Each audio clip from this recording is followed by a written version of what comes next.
चार के चक्रव्यूह में आपका स्वागत है। आज की सबसे बड़ी खबर अखिलेश यादव से जुड़ी है, जिन्होंने स्वतंत्रता दिवस के मौके पर प्रधानमंत्री नरेंद्र मोदी के भाषण पर ऐसी टिप्पणी की जिससे वो विवादों में घिर गए। दूसरी खबर में बात होगी फतेहपुर के मकबरे को लेकर हुए विवाद की, जिसमें एआईएम कार्यकर्ता ने अखिलेश यादव को मास्टरमाइंड बताया है।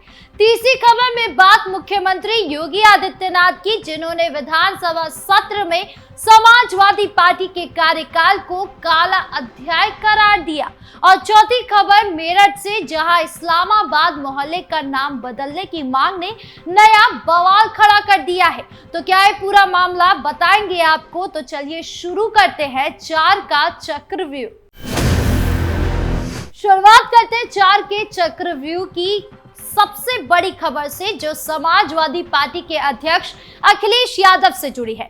15 अगस्त को स्वतंत्रता दिवस के मौके पर लाल किले से प्रधानमंत्री नरेंद्र मोदी ने देश को संबोधित किया। इस मौके पर जहां पूरा देश देशभक्ति के रंग में डूबा था, वहीं अखिलेश यादव ने इस अवसर को भी सियासत का रंग देने की कोशिश की। उन्होंने पीएम मोदी के भाषण पर तंज कसते हुए कहा कि प्रधानमंत्री मुंह से स्वदेशी है लेकिन मन से विदेशी है।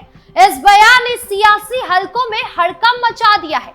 अखिलेश यादव का कहना था कि पीएम मोदी देश हित की बात तो करते हैं, लेकिन उनकी नीतियां और सोच विदेशी हितों को बढ़ावा देती है। उन्होंने पीएम के विकसित भारत के नारे पर सवाल उठाते हुए कहा कि ये सिर्फ जुमलेबाजी है और सरकार ने पिछले सालों में जनता के हितों को नजरअंदाज किया है। लेकिन सवाल ये है कि स्वतंत्रता दिवस जैसे राष्ट्रीय पर्व पर ऐसी टिप्पणी करना कितना जायज है, वो भी तब जब अखिलेश यादव खुद लाल किले पर आयोजित समारोह में शामिल नहीं हुए। बीजेपी ने इस बयान पर कड़ा पलटवार किया। बीजेपी प्रवक्ता ने कहा कि अखिलेश यादव का ये बयान उनकी दोगली नीति को दर्शाता है। एक तरफ वो हिंदुओं के हितैषी बनने की कोशिश करते हैं, दूसरी तरफ उनके बयान अल्पसंख्यक तुष्टीकरण की ओर इशारा करते हैं। लोग पूछ रहे हैं कि अखिलेश जी, आपका मन कहाँ है, देश के साथ या सियासत के साथ? सोशल मीडिया पर भी इस बयान ने तूफान मचा दिया है। कुछ लोगों ने अखिलेश के बयान को देश विरोधी करार दिया, तो कुछ ने इसे उनकी सियासी मजबूरी बताया। एक यूजर ने लिखा, जब देश एकजुट होकर स्वतंत्रता दिवस मना रहा है तब अखिलेश जी को सिर्फ सियासत सूझ रही है। वहीं सपा कार्यकर्ताओं का कहना है कि अखिलेश ने सिर्फ सरकार की नीतियों पर सवाल उठाए हैं, जो उनका हक है। लेकिन ये पहली बार नहीं है जब अखिलेश के बयान ने विवाद खड़ा किया हो। पहले भी वो कई बार बीजेपी और पीएम मोदी पर निशाना साध चुके हैं। इस बार भी उनका यही बयान उनकी उस छवि को और मजबूत करता है, जिसमें वो हर मौके पर सियासी रंग देने की कोशिश करते हैं। अब सवाल ये है कि क्या अखिलेश का ये बयान उनकी पार्टी को फायदा पहुंचाएगा या फिर बीजेपी को एक मौका देगा सपा को घेरने का? ये देखना दिलचस्प होगा। अब बढ़ते दूसरी खबर की ओर, जो फतेहपुर में हुए मकबरा विवाद से जुड़ी है। इस मामले ने न सिर्फ सियासी हलकों में हलचल मचाई है, बल्कि समाजवादी पार्टी और एआईएम के बीच तनातनी को भी उजागर कर दिया है। फतेहपुर में एक मकबरे को लेकर हुए विवाद में एआईएम कार्यकर्ताओं ने सीधे सीधे अखिलेश यादव को मास्टरमाइंड करार दिया। फतेहपुर में हाल ही में एक मकबरे को लेकर तनाव की स्थिति बन गई थी, जब कुछ लोगों ने मकबरे की जमीन पर कब्जे का आरोप लगाया। इस मामले ने सांप्रदायिक रंग ले लिया और स्थानीय स्तर पर तनाव बढ़ गया। एआईएम के कार्यकर्ताओं ने इस घटना के पीछे समाजवादी पार्टी की साजिश बताया और अखिलेश पर निशाना साधा। एआईएम का कहना है कि सपा इस विवाद को हवा देकर मुस्लिम वोट बैंक को लुभाने की कोशिश कर रही है। उन्होंने दावा किया कि सपा ने इस मुद्दे को जानबूझकर तूल दिया ताकि अल्पसंख्यक समुदाय में अपनी पैठ मजबूत कर सके। एआईएम के एक कार्यकर्ता ने कहा, अखिलेश यादव हर बार मुस्लिम समुदाय के नाम पर सियासत करते हैं, लेकिन उनके शासनकाल में मुस्लिम समुदाय को क्या मिला? सिर्फ वादे और झूठ। एआईएम ने यह भी आरोप लगाया कि सपा ने फतेहपुर में इस विवाद को भड़काने के लिए स्थानीय नेताओं को उकसाया था। दूसरी तरफ समाजवादी पार्टी के इन आरोपों को सिरे से खारिज किया। सपा का कहना है कि ये बीजेपी और एआईएमआईएम की मिलीभगत है जो सपा को बदनाम करने की कोशिश कर रही है। सपा प्रवक्ता ने कहा, हम हमेशा से सर्व समाज के हित में काम करते आए हैं। फतेहपुर का मामला स्थानीय प्रशासन की नाकामी का नतीजा है जिसे बीजेपी और एआईएमआईएम सियासी रंग दे रहे हैं। इस विवाद ने उत्तर प्रदेश की सियासत में एक नया मोड़ ला दिया है। अब इस मामले में आगे क्या कुछ होता है ये देखने वाली बात होगी। अब तीसरी खबर की ओर बढ़ते हैं जो उत्तर प्रदेश विधानसभा के मॉनसून सत्र से जुड़ी है। इस सत्र में मुख्यमंत्री योगी आदित्यनाथ ने समाजवादी पार्टी और अखिलेश यादव पर जमकर निशाना साधा। योगी ने सपा के शासनकाल को यूपी के लिए काला अध्याय करार देते हुए कहा कि उस दौरान ना तो कानून व्यवस्था थी, ना विकास था, ना ही हिंदुओं को सम्मान मिला।